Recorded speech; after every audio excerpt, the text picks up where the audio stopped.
Finale son 4 bölüm kala yaşanan bomba olay herkes ekranları kilitledi. İlyas'ın baskınıyla Devin vuruldu. Peki Devin ve karnındaki bebek öldü mü? Bu sahnenin devamında neler yaşanacak? Aslan'ı peş peşe büyük şoklar bekliyor olacak.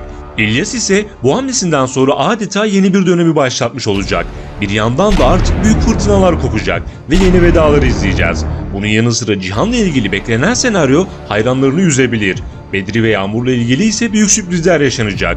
Birazdan tüm bunlardan ve daha fazlasından kısaca bahsedeceğiz. Tabii bir de ailenin finaliyle ilgili yaşanabilecek iki ihtimali sizlerle paylaşacağız. Hemen başlayalım. İlk olarak şunu söyleyelim. Dizinin yeni bölümü yılbaşı tatili nedeniyle önümüzdeki hafta yayınlanmayacak. Bir değişiklik olmazsa yeni bölüm 9 Ocak Salı günü yayınlanacak. Finali ise 30 Ocak'ta yapılacak. Şimdi gelelim asıl konumuza. Serap'ı kaybetmenin acısıyla gözü dönen İlyas gizli bir planla harekete geçti ve Turgut, İskoç, Eko üçlüsünü ele geçirerek aileleriyle tehdit edip aslanların kutlama yaptığı yeri öğrendi. Sonrasında aslan da evlat acısını tadacak diyerek adeta Çukur dizisini hatırlatan bir baskınla intikamını aldı. Normalde bu baskında daha fazla kayıp ve yaralı olabilirdi. Ancak Cihan son anda Aslan'ı arayarak uyardı ve hepsi masanın altına saklandı. Eğer Cihan uyarmasaydı hepsi ayaktayken baskın yiyecekti ve belki de ölenler olacaktı. Fakat Devin'in vurulması herkesi şok etti. Peki bu dakikadan sonra neler olacak? Bu sahneye rüya olabilir diyenler var ancak rüya değil.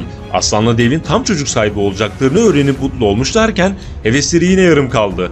Bu sahnede acilen hastaneye kaldırılacak olan Devin'in ölmesi beklenmiyor. Ancak bebeği kaybetmesi bekleniyor. Çünkü tam karnından vuruldu ve bu durumda bebeğin yaşaması mucize olurdu. Kısacası bir mucize gerçekleşmezse Aslan'la Devin ikinci defa bebeklerini kaybetmiş olacaklar. Böylece mutlulukları yarım kaldı ve büyük bir acı yaşayacaklar. Zaten dizide şimdiye kadar yaşanan olaylar ya düğünde ya da yemek sahnelerinde yaşandı. Öte yandan Aslan bu durum karşısında öfkeden deliye dönecek. İlk olarak Devin'in yanında olduktan sonra İlyas'ın biletini kesmek için harekete geçecektir. Şimdi gelelim bu konuya ve diğer bomba sürprizlere. Hiç şüphesiz Aslan, İlyas'ın muamelesiyle taş üstünde taş bırakmayacaktı. Artık yeni bir dönem daha başlıyor ve iki aile arasında büyük fırtınalar kopacak. Sonucunda ise finale doğru hızla ilerlerken ekranlara damga vuracak vedalar yaşanacak. Bunların yanı sıra Aslan, Yusuf Soykan'la ilgili tüm her şeyi yok etti. Bunun sonucunda biraz güç kaybı yaşayacak olsa da mücadelesini vermeye devam edecek. Hatta bir ihtimal marinada hakimiyet kurmak için yeni düşmanlardan Arnavut karakteri gelebilir. Geçtiğimiz bölümde Bedri ve Eko Arnavut'un mekanında kavga çıkarmışlardı ve Aslan olaya el koyarak Arnavut'a mesaj göndermişti. Bu senaryonun devamını izleyebiliriz. Cihan ise Serap'ı kaybettikten sonra büyük bir boşluğa düştü. Her ne kadar Aslan, Devin ve Leyla Cihan'ın destekçileri olsa da Cihan'ın tek bir amacı var. O da yapması gerekenleri yaptıktan sonra Serap'ın yanına gitmek. Geçtiğimiz bölümde birkaç defa bu konuyla ilgili ince detaylar verildi. Kısacası Cihan karakteri için yolun sonu gelebilir. Hülya ise son yaptıklarıyla iyileşmeye başladı ve kendini herkese affettirdi. Bu dakikadan sonra ailesinin yanında olacak.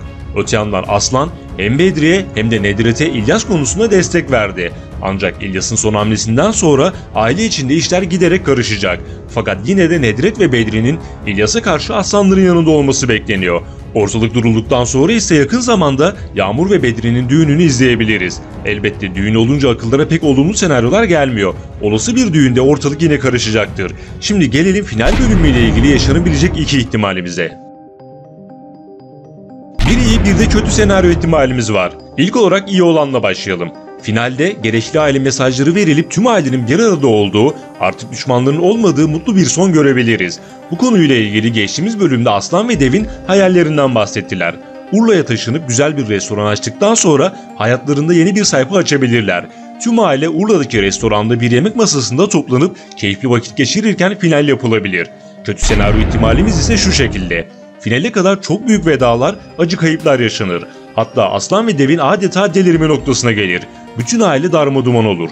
Bilenler bilir. Aile dizisi ilk başladığında Sopranos dizisiyle bazı benzerlikler taşıdığı iddia edilmişti.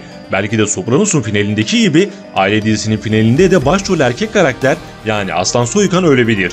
Bunlar sadece ihtimal. Elbette temennimiz güzel bir sonla bitmesi. Hep birlikte izleyip göreceğiz. Yeni ve sürpriz videolar gelmeye devam edecek. Videoları kaçırmamak ve anında haberdar olmak için abone olup bildirimleri açmayı unutmayalım. Yeni videoda görüşmek üzere. Hoşça kalın.